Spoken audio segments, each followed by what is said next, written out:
आचार्य नरेंद्र देव जी, जिन्होंने समाजवादी आंदोलन को आगे बढ़ाया,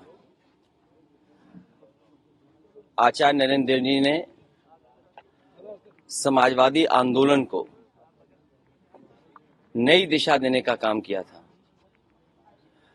समाजवादियों को बहुत कुछ सीखना है उनके जीवन से। उन्होंने जीवन में जो सिद्धांत दिए हैं उनसे हर बार हम लोग इसीलिए आते हैं कि उन्हें याद कर करके संकल्प लेते हैं। प्रदेश और देश की जितनी भी समस्याएं हैं, चाहे हमारे समाज की हो, आर्थिक समस्या हो या और कोई देश की, सभी का समाधान अगर निकल सकता है तो समाजवादी सोच और समाजवादी विचारधारा से।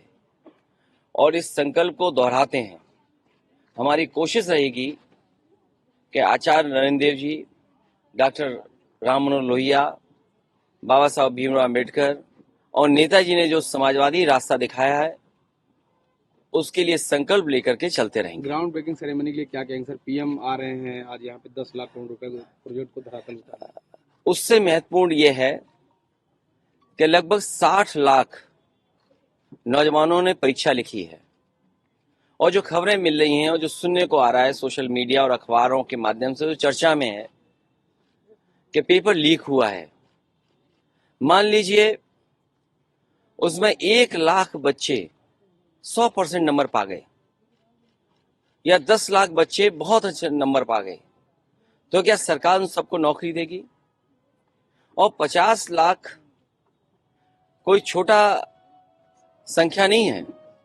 उनसे 5 परिवार के सदस्य जुड़े हैं। तो जो लोग कह रहे हैं कि उनकी सरकार में ये सुरक्षित और बहुत ही सुरक्षा कड़ी में परीक्षा हुई है, तो क्या 2.5 करोड़ परिवारों के साथ धोखा नहीं है? और यही 2.5 करोड़ लोग भारतीय जनता पार्टी को उखाड़ फेंकेंगे। सर क्या कहेंगे सर, न्याय यात्रा में आप शामिल हो रहे हैं, कल रायबरेली पहुंच रहे हैं न्याय यात्रा कांग्रेस की? अभी बातचीत चल रही है, कई दौर में बातचीत हो चुकी है, कई सूचियां उधर से आई, सूची इधर से भी गई। जिस समय सीटों का बंटवारा हो जाएगा, समाजवादी पार्टी उनके न्याय यात्रा में शामिल हो जाएगी। कांग्रेस के प्रभारी कह रहे हैं सर कि हम मायावती के संपर्क में है, बातचीत। देखिए, उन बातों को मैं नहीं दोहराना चाहता हूं। किसी दल का किससे बातचीत है मैं नहीं दोहराना चाहता हूं। और मीडिया के लोग, आप भी सोचो, आप भी पॉलिटिकल पार्टी मत बनो। मैं जब चर्चा सुबह सुबह सुनता हूं, देखता हूं, आपको बजट अच्छा मिलता है।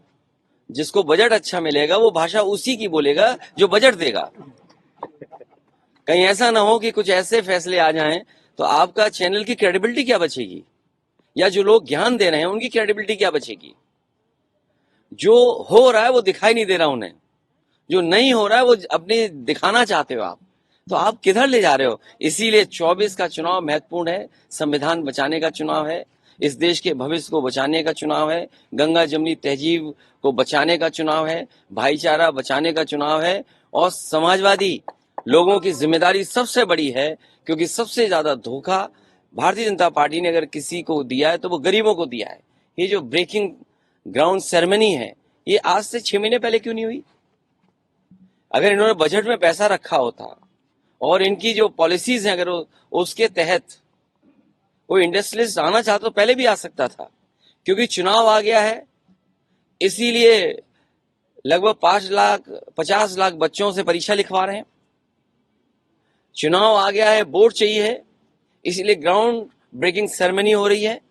इससे पहले क्या इन्वेस्टमेंट आया है और उस इन्वेस्टमेंट से कितनों को नौकरी और रोजगार मिले, ये सरकार रहेगी तो बाबा साहब भीमराव अम्बेडकर जी का और समाजवादियों का जो आंदोलन रहा है, जो संघर्ष रहा है आरक्षण बचाने का, ये सरकार पूरा का पूरा समाप्त कर देगी। अध्यक्ष जी, स्वामी साहब मौर्य के हवाले से खबर वायरल हो रही है, वो पार्टी बनाने जा रहे हैं। देखिए उसमें हम लोग गलती नहीं है, खबर हम लोग नहीं, ये खबर पूछना भी जरूरी है।